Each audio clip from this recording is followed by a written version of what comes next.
Professor Naval Kishore Ambasht, जो शिक्षा के क्षेत्र में पिछले 5 दशकों से काम कर रहे हैं। अम्बस्ट जी विश्व में जनजातीय शिक्षा पर शोध करने वाले प्रथम पीएचडी हैं। भारत के अनेक जनजातियों में शिक्षा और उनके विकास कार्यों में शोध एवं नीति निर्धारण में भारत सरकार को परामर्श भी देते हैं। प्रौढ़ शिक्षा के क्षेत्र में भी इनका महत्वपूर्ण योगदान रहा है और भारत के प्रौढ़ शिक्षा नीति निर्धारण, शोध एवं प्रशिक्षण में इनके योगदान को नेहरू लिटरेसी अवार्ड से सम्मानित भी किया गया है। भारत में अनौपचारिक शिक्षा की प्रकल्प को मूल रूप देने वाले समूह में ये अग्रणी शोधकर्ता एवं सिद्धांत प्रवर्तक रहे हैं। इनके द्वारा दी गई इसकी परिभाषा को 1986 की शिक्षा नीति में अक्षरशः सम्मिलित किया गया था। इनका योगदान दूरस्थ शिक्षा और ओपन स्कूलिंग में जग प्रसिद्ध और इनके द्वारा प्रतिपादित जब चाहो तब परीक्षा पद्धति को काफी सराहा गया है। इनको नेहरू बाल मित्र अवार्ड, यूनेस्को द्वारा अनुमोदित राधा कृष्ण अवार्ड आदि अनेकानेक पुरस्कारों से सम्मानित किया गया है। Society for person of art, culture and education यानी स्पेस, जो कि अंतर्राष्ट्रीय संस्था है, इनके द्वारा प्रोफेसर अम्बस्ट जी को लाइफ टाइम अचीवमेंट के द्वारा भी सम्मानित किया गया है। यही नहीं, इसके अलावा संप्रति international institute of adult education के विजिटर के रूप में भी इन्हें सम्मानित किया गया है। तो आइए मिलते हैं प्रोफेसर नवल किशोर अम्बस्ट जी से और जानते हैं भारतीय शिक्षा बोर्ड की शिक्षा पद्धति के बारे में।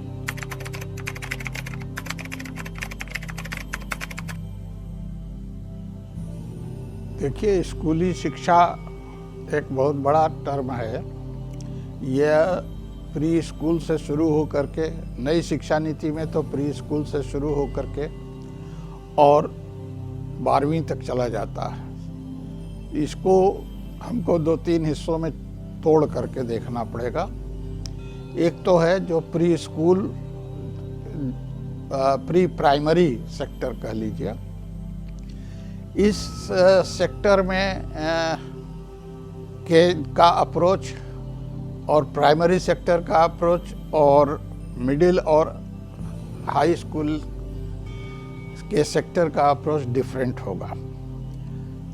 आपको थोड़ा डिटेल में समझा दें कि बच्चा का जो नेचुरल स्टाइल ऑफ लर्निंग होता है, जो नैसर्गिक होता है, वह नकल करके सीखना होता है। सिर्फ बच्चे में नहीं, दुनिया के किसी भी स्पीसीज को देखिएगा तो अपने बड़े के एक्शंस को, बड़े के स्वर को, बड़े के लैंग्वेज को वो कॉपी करके सीखता है। ये इसका नैसर्गिक स्टाइल है। लिहाजा जब बच्चा प्री स्कूल में जाता है या प्राइमरी स्कूल में जाता है तो वो किताबों से कम और टीचर के आचार व्यवहार, बोलने के तरीके, उठने बैठने के तरीके को नकल करके सीखता है। आपने देखा होगा कि आप किसी छोटे बच्चे को, प्राइमरी के बच्चे को कह दीजिए कि आपके टीचर ने गलत बताया है, तो वो बच्चा रिवोल्ट कर जाता है, कहता है कि टीचर कभी गलत हो ही नहीं सकती, आप गलत हो। तो जब हम इस सेक्टर की बात करते हैं तो इस सेक्टर को मजबूत करने के लिए हमको देखना पड़ेगा कि टीचर एजुकेशन को हमने मजबूत किया कि नहीं। क्या टीचर इस लायक बन गया है कि उसके आचार व्यवहार, उसके बोलचाल, उसके भाषा, उसके व्यवहार, इसको कोई नकल करके एक आइडियल बच्चा, आइडियल लर्नर बना सकता है कि नहीं। तो पहली बात तो यह है कि प्री स्कूल और प्राइमरी में मैं कहूँगा कि लर्निंग बाय इमिटेशन बहुत ज़्यादा प्रखर रूप से नेचुरल स्टाइल ऑफ लर्निंग रहता है।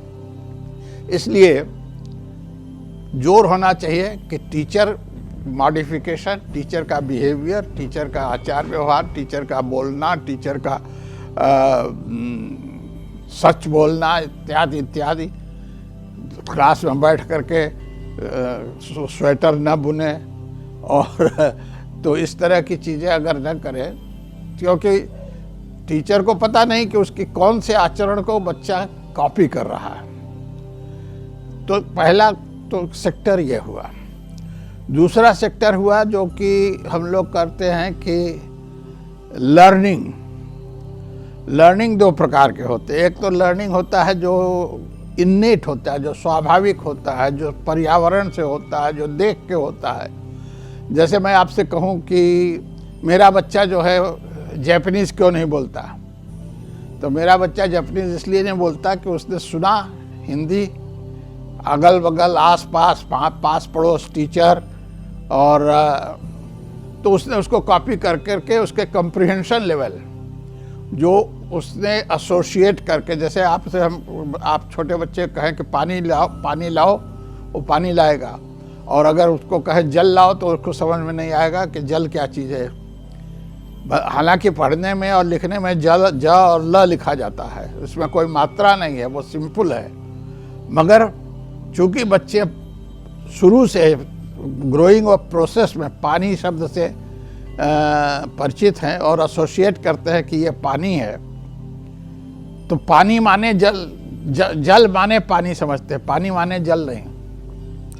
इस तरह से मेरा ये कहने का अर्थ ये है कि जो शुरू का स्टेज है उसमें दो चीज़ें हैं। एक तो ये है कि शब्दों का चयन लोकल भाषा में जो परिचित है, जो बच्चे जिन शब्दों से बच्चा परिचित है उससे शुरू किया जाए।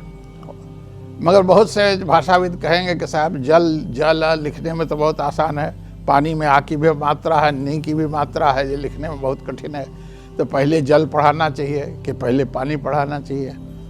मैं पर्सनली यह महसूस करता हूँ कि जो हम अक्षर को जोड़ करके शब्द बनाते हैं, अक्षरों को जोड़ करके, मात्राओं को जोड़ करके बनाते हैं, ये पद्धति मेरे हिसाब से उचित नहीं है। पहले हमको लेना चाहिए बच्चों के स्पोकन वर्ड्स, वोकाबुलरी, क्या वो बोलते हैं। वो हो सकता है कि वो कई मात्राओं के साथ जुड़ा हुआ शब्द हो, मगर वो परिचित हैं उस शब्द से, तो उस शब्द की आकृति अगर हम उसको बनाना सिखा दें, जिसको हम अल्फ़ाबेट और मात्रा और ये कहते हैं, वो आकृति है। वो आकृति देख करके उसको अपने दिमाग में देखता है, पहचानता है और तब उसको बोलता है। तो उसको जो मूर्त रूप है, मूर्त रूप के जो शब्द हैं, उन शब्दों से उसकी शुरुआत की जानी चाहिए। ये तो प्राइमरी की बात। एक बात मैंने कही प्राइमरी स्टेज में कि फेमिलियर टू अनफेमिलियर, जो जानता है, जो उसके वोकाबुलरी में है, वहाँ से हम भाषा का ज्ञान देना शुरू करें। चाहे उसकी कंपोजिशन लेक्सिकली थोड़ा कठिन हो, कोई बात नहीं। लोग उसमें आर्गुमेंट देते हैं कि मोटर मूवमेंट, बच्चे का मोटर मूवमेंट, मगर आज के ज़माने में कलम पकड़ना भी तो अब मुश्किल हो गया, अब तो खाली पहचान करके टैप करना है। तो एक तो यह हो गई बात कि जो आपत्तियां थी कि कलम पकड़ करके गोला बनाना है, खड़ी पाई खींचना है, ये धीरे धीरे डिजिटल एज में ड्विंडल होती जा रही हैं। इसलिए थ्योरी को भी उसी के हिसाब से मॉडिफाई होना होगा। ये तो हुई पहली बात।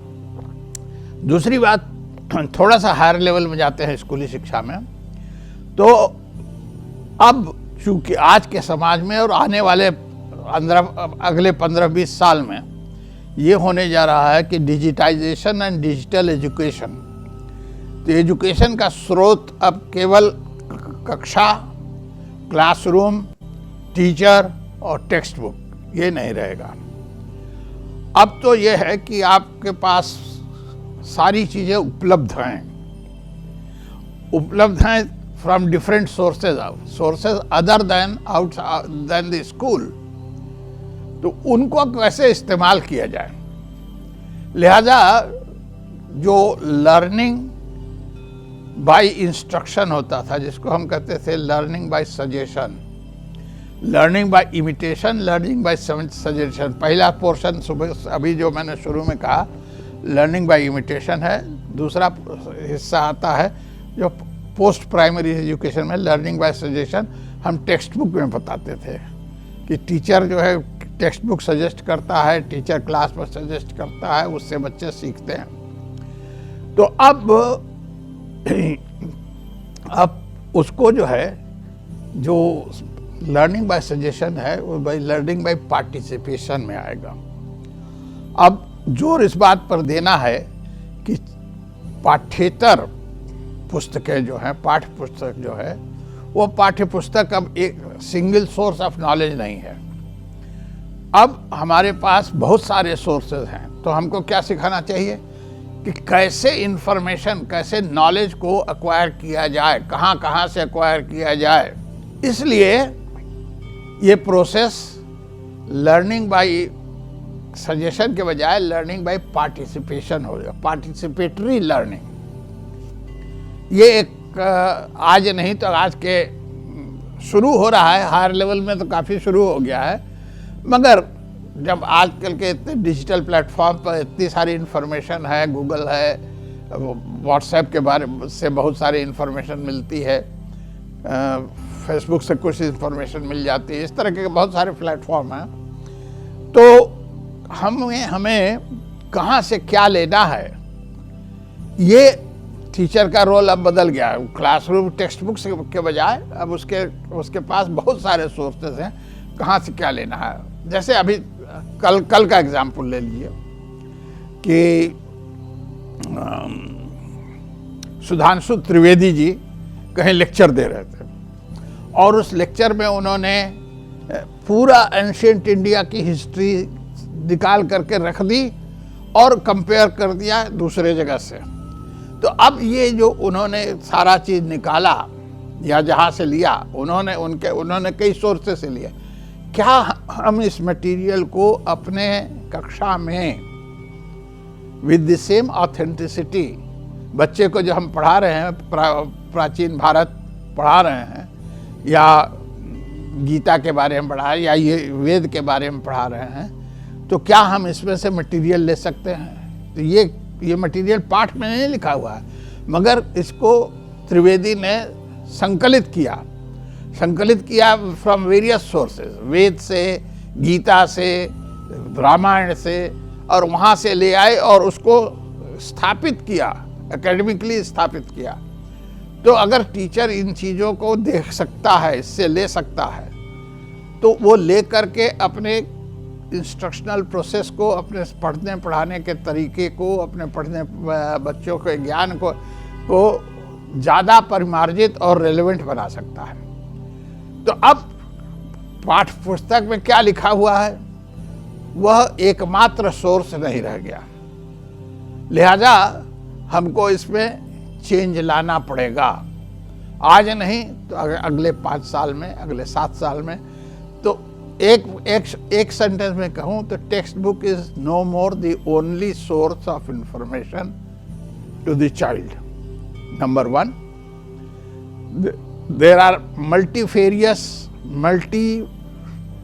multiple sources from where material can be taken. Number 3, teacher and classroom is not the only method.